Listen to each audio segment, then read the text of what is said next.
Hallo und herzlich willkommen bei Sugar Princess. Ich wünsche euch allen einen wunderschönen ersten Advent und zu diesem besonderen Sonntag habe ich euch auch ein ganz besonderes Plätzchen mitgebracht, nämlich das Schwarzwälder Kirschplätzchen. Sowas Schönes. Es besteht aus einem dunklen Mürbteig und ist gefüllt mit Sahne oder mit weißer Schokoladenganache und natürlich mit Kirschkonfitüre. Das ist einfach ein Plätzchen, was nicht fehlen darf. Natürlich darf auch der Sugar Princess Christmas Cookie Club 2025 nicht fehlen. Das ist mein Online-Adventskalender, den ich jährlich veranstalte. Jeden Tag gibt es ein Rezept auf meinem Blog und jeden Tag einen Gewinn. Also unbedingt jeden Tag auf dem Blog vorbeischauen. Und sonntags gibt es dann ganz gewohnt wie immer auch ein Video. Und es gibt auch noch ein paar ganz besondere Überraschungen im Kalender. Also schaut unbedingt jeden Tag ab morgen in den Kalender. Und bis heute Abend 23:59 Uhr gibt es noch die Aktion, wo ihr mit dem Code BLACKSUGAR25 noch 10% Rabatt auf alles erhaltet. Also gönnt euch, bevor es zu spät ist. Wir starten mit unserem Rezept. Ich verwende wieder meine geliebte KitchenAid für diesen Teig. Und ich gebe einfach alle Zutaten in die Rührschüssel. Und zwar 400 Gramm ganz normales Mehl, 225 Gramm kalte Butter in Stücken. Kalt einfach deswegen, weil die Maschine ganz gut zurechtkommt mit einer kalten Butter. Und dann müssen wir den Teig nicht so lange kühlen. Dann gebe ich 100 Gramm Zucker noch hinzu, 2 Eigelb, einen Teelöffel Vanilleextrakt, ungefähr 1 bis 2 so. Als besonderen Kick für diese Plätzchen könnt ihr auch weglassen einen Schokolikör, damit der Teig einfach noch schokoladiger wird. Ungefähr einen Esslöffel, es kann auch weniger sein. Eine Prise Salz, bevor wir sie vergessen. Ganz wichtig für die Ausgewogenheit im Plätzchengeschmack. Und zuletzt 40 Gramm Backkakao. Kakao ist inzwischen unglaublich teuer geworden, deswegen kratze ich hier jeden kleinen Fitzel aus. Jetzt schraube ich hier den Flachrührer dran. Am besten den mit der Gummilippe. Und dann die Maschine einfach einschalten auf niedrigster Stufe. Das reicht erstmal und eventuell noch auf 2 oder maximal 4 hochstellen. Und dann wirklich nur kurz verkneten, bis sich alles verbunden hat.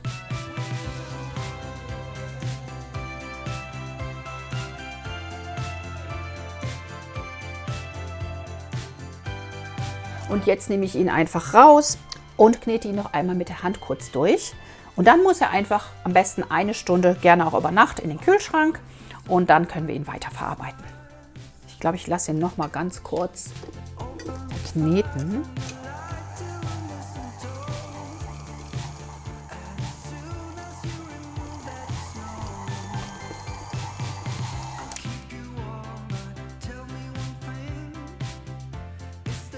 Sehr schön, der Teig ist gut durchgeknetet. Mit der Maschine, das ging richtig flott. Jetzt einmal noch ganz kurz mit den Händen durchkneten. Gerade noch so ein bisschen zusammenkneten und zwar in 2 Teilen. Dann kühlen die Teile einzeln einfach besser und schneller durch. Die drücke ich mir so ein wenig flach. Gerade einwickeln in Frischhaltefolie oder in eine Tupperbox oder was auch immer. So. Und die können jetzt so wunderbar verpackt in den Tiefkühler, eine halbe Stunde oder in den Kühlschrank, dann 1 Stunde mindestens. Und in der Zeit können wir uns dann schon mal die Sahneganache für unsere Füllung vorbereiten. Diese Plätzchen kann man entweder mit einer ganz normalen aufgeschlagenen Sahne füllen oder mit einer weißen Schokoladenganache. Und die zweite Option werde ich jetzt verwenden. 300 Gramm weiße Schokolade. Übergießen mit 150 Gramm einmal aufgekochter Sahne.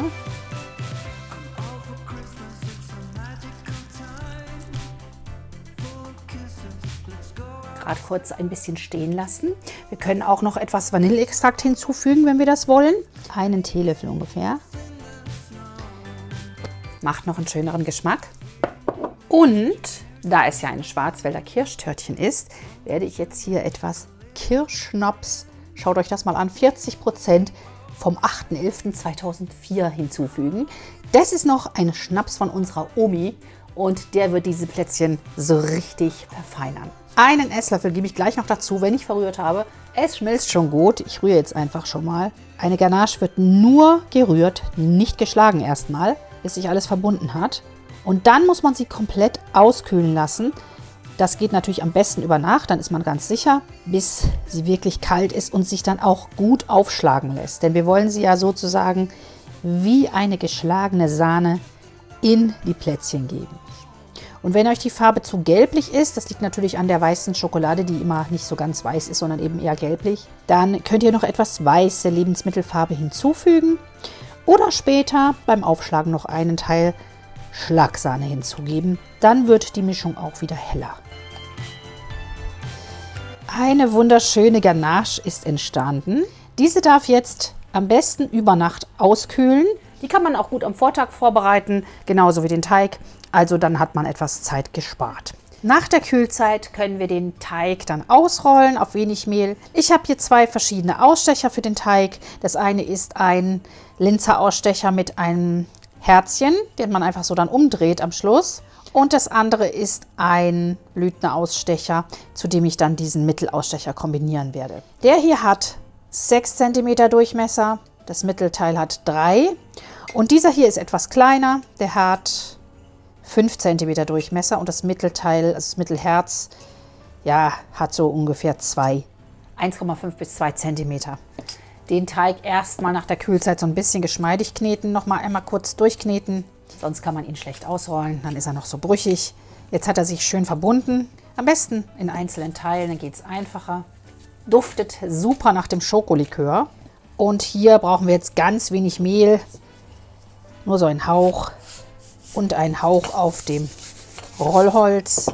Und dann rollen wir auf 3 mm aus. Dabei immer schön bewegen den Teig. Jetzt können wir auch schon ausstechen. Ich steche jetzt erstmal mit dem großen Ausstecher aus und erstmal nur die Oberseiten der Plätzchen. Natürlich vorher noch einmal mit der Palette hier unter dem Teig hergehen, dass er wirklich nicht anklebt. Wir wollen ja auch nicht, dass unsere Plätzchen sich verziehen.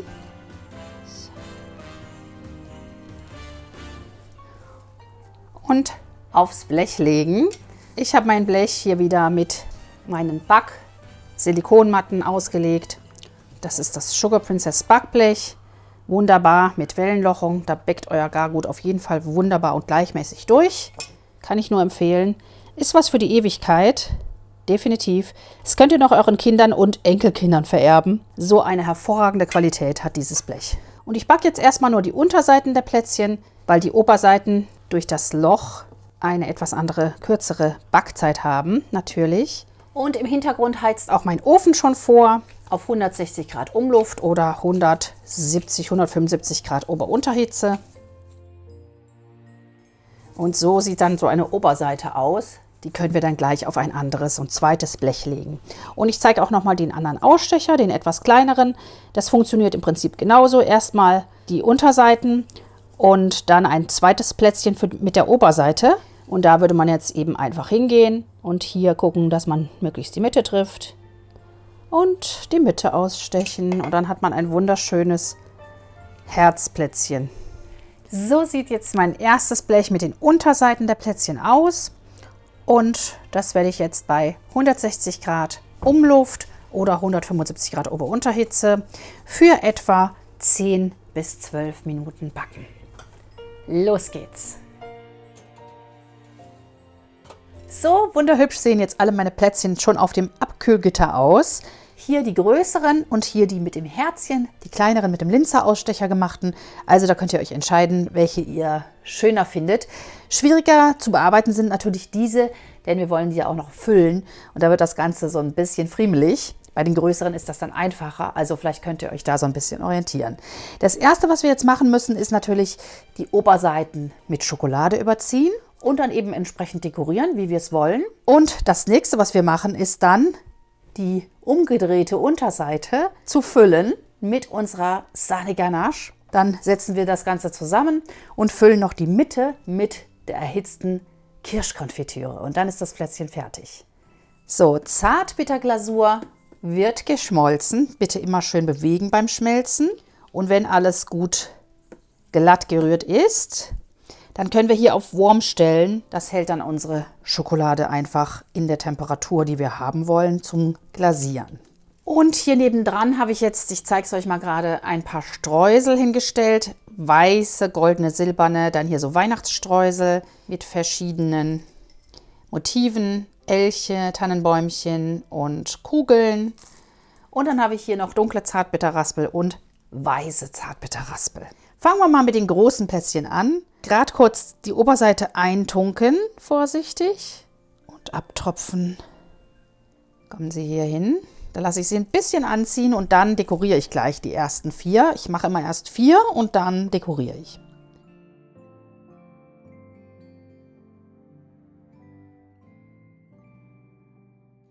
Die nächste Reihe mache ich dann mit weißer Schokolade. Ich glaube, weiße Schokolade gefällt mir persönlich am besten.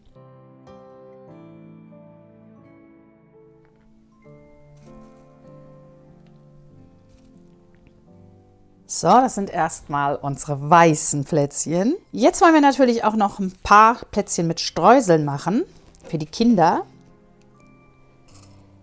Das finde ich auch mega süß. Ihr könnt natürlich auch mit einer Pinzette arbeiten und euch da richtig Zeit lassen. Und jetzt nehmen wir hier die weißen Streusel.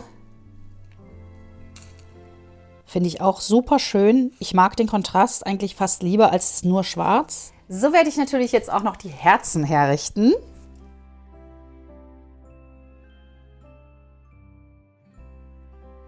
Die hellen Streusel aufgeben. Möglichst außen, dass wir unser Herz nicht verdecken. Oder sie vorher so ein bisschen kleiner brechen. Wir wollen es ja noch sehen können. Elchstreusel.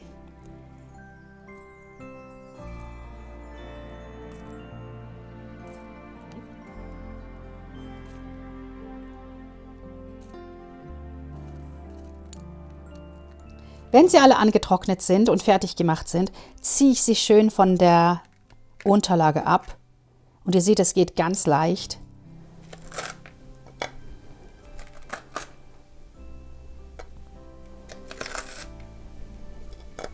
So schön sehen jetzt unsere Oberseiten alle aus in der Übersicht. Wir werden sie noch verfeinern und die Plätzchen füllen und so richtige kleine Törtchen daraus machen. Das kann man natürlich ganz einfach auch mit Sahne machen. Schlagsahne, Sahne steif, ein bisschen Kirschwasser rein. Ich finde es eigentlich schöner mit einer Ganache. Das ist sowas richtig Feines. Folie abziehen. Ich schlage sie mir jetzt auf und dann gucken wir mal, wie sie sich macht, dass sie einfach spritzbar wird.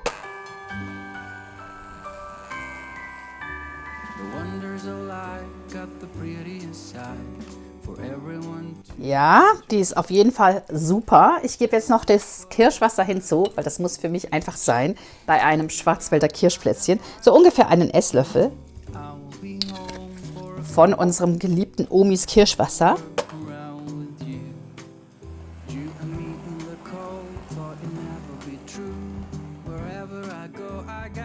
Und nur so lange schlagen, dass wirklich dann Spitzen stehen bleiben, dass wir sie dann gut spritzen können. Wenn ihr wollt, könnt ihr auch noch einen Teil Sahne dazugeben, dass sie noch etwas heller wird oder auch weiße Lebensmittelfarbe hinzugeben. Jetzt können wir mit unserer Ganache oder mit der Sahne, ganz wie ihr wollt. Ich habe hier jetzt die 1M dran, aber ihr könnt auch eine andere Tülle nehmen, eine französische zum Beispiel, unsere Plätzchen füllen. Und zwar gehen wir hier außen rum und spritzen uns einfach so einen Ring drumrum, dass wir in der Mitte was frei haben. Denn da kommt ja dann die Marmelade rein. Das machen wir jetzt mit all unseren Plätzchen. Und deswegen seht ihr nun auch, warum es so kompliziert ist, wenn man so ganz kleine Plätzchen damit macht. Weil dann muss man ja irgendwie noch das Loch hinkriegen. Und da muss man wirklich eine ganz kleine Tülle nehmen, möglichst, damit man da nicht zu viel drauf hat.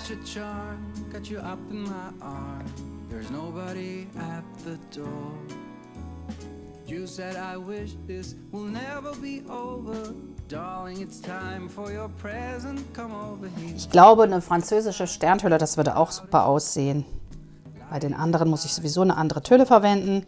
So, sehr schön. Jetzt können wir schon mal die Oberseiten draufsetzen. Und ganz, ganz leicht andrücken.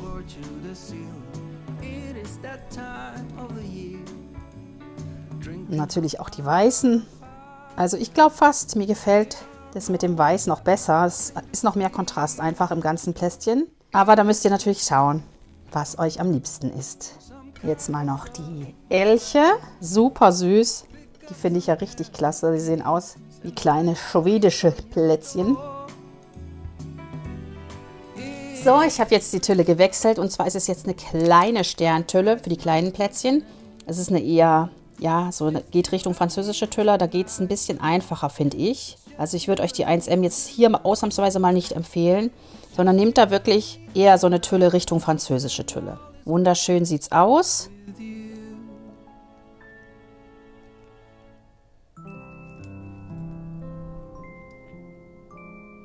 Ich mache die jetzt auch noch alle fertig und dann sehen wir uns für die Kirschkonfitüre wieder.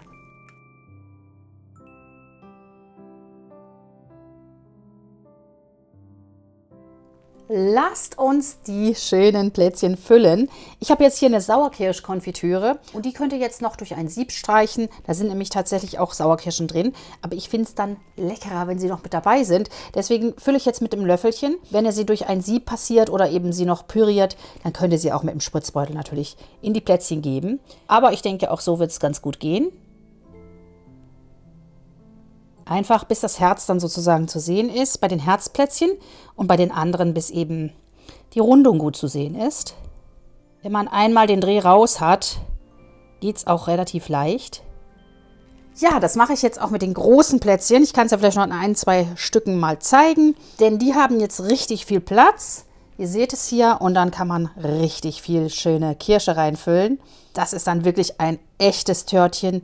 Das ist schon kein Plätzchen mehr, das ist ein Törtchen, definitiv. Also meine Favoriten sind, glaube ich, die großen Plätzchen, weil sie einfach so wunderschöne kleine Törtchen sind. Wahnsinn! Ich fülle jetzt noch alle hier und dann sehen wir uns wieder zum Probieren der Törtchen.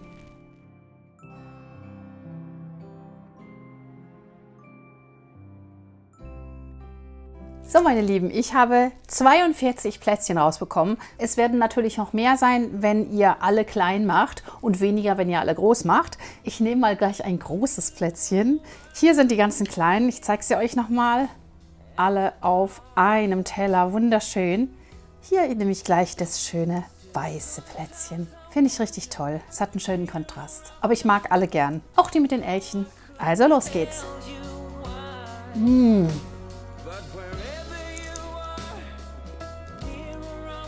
Köstlich. Ein absolut köstliches Plätzchen. Bei mir ist die Marmelade noch etwas weich. Die zieht ja noch weiter an und trocknet so ein bisschen aus. Ist ja eigentlich kein Plätzchen mehr, sondern ein Törtchen und schmeckt einfach traumhaft lecker. Ich habe erst gedacht, es wird zu süß, aber nein, durch den Kakao drin ist es einfach richtig schön ausgewogen, auch mit der Säure der Kirschmarmelade. Also probiert diese Plätzchen unbedingt noch aus. Ist wirklich der Wahnsinn. Das waren meine Schwarzwälder Kirschtörtchen-Plätzchen-Variationen. Ich hoffe, ihr backt das Rezept einmal nach. Es ist wirklich ein fantastisches Törtchen, muss man schon fast sagen. Also das ist eigentlich schon gar kein Plätzchen mehr, denn es ist wirklich eine Sache für sich. Ein kleines Weihnachtstörtchen zum Beispiel für den Gast auf dem Weihnachtsteller oder als Dessert. Also da kann ich mir so einiges vorstellen. Ja, ich freue mich auf eure Fotos. Schickt sie mir gerne auch in die YouTube-Community. Die YouTube-Community findet ihr, wenn ihr bei mir auf den Kanal geht und dort auf Beiträge geht. Und da seht ihr meine Beiträge und da könnt ihr aber auch selber inzwischen posten. Also versucht es einfach alle mal. Schickt mir mal eure Fotos, eure Plätzchenteller, die bisherigen. Da würde ich mich super freuen. Denkt daran, morgen beginnt der Sugar Princess Christmas Cookie Club 25 mit jedem Tag einem neuen Rezept und jedem Tag einen Gewinn aus dem Shop, Sugar Princess Shop. Oder woanders her, das verrate ich noch nicht. Also guckt auf jeden Fall unbedingt rein, jeden Tag. Und natürlich kommen auch am Sonntag dann immer meine Videos noch bis Weihnachten. Und wir sehen uns also morgen auf dem Blog. Um 8 Uhr geht der erste Beitrag für den 1. Dezember online. Ich freue mich schon, euch alle zu sehen. Und ja, bis morgen und dann live bis nächste Woche. Tschüss, viel Spaß beim Backen.